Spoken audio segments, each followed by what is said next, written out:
Hi అండి. Welcome back to my channel. అందరూ ఎలా ఉన్నారు? మేమైతే చాలా బాగున్నామండి.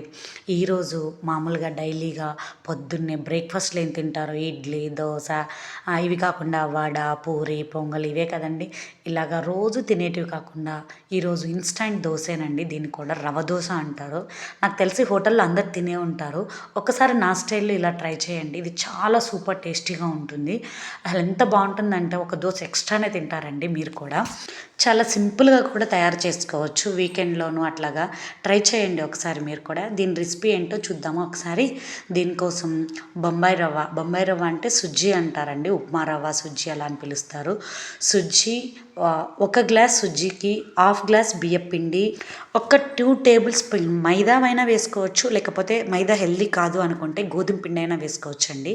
అంతేనండి.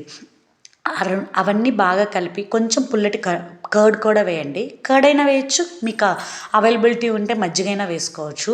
వేసి బాగా కలిపెట్టి ఒక్క హాఫ్ అన్ అవర్ అయితే మాత్రం నానపెట్టాలండి. దీన్ని నానపెట్టేసి ఆ హాఫ్ అన్ అవర్ తర్వాత తీసి ఇలాగ మిర్చి, ఆనియన్, కొత్తిమీర అవి వేసేసి బాగా కలిపెట్టాలండి. దోసపిండి బ్యాటర్లో కలిపెట్టాలి.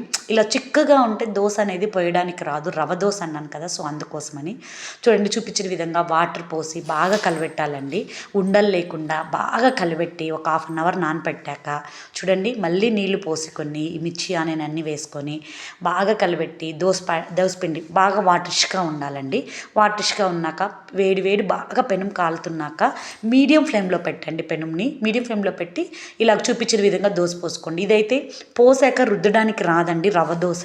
సో అందుకోసం చూపించిన విధంగా గరిటెతోటి పిండిలాగా పోసుకోవాలండి. పోసాక మీడియం ఫ్లేమ్లోనే దోశను కాల్చుకోవాలి.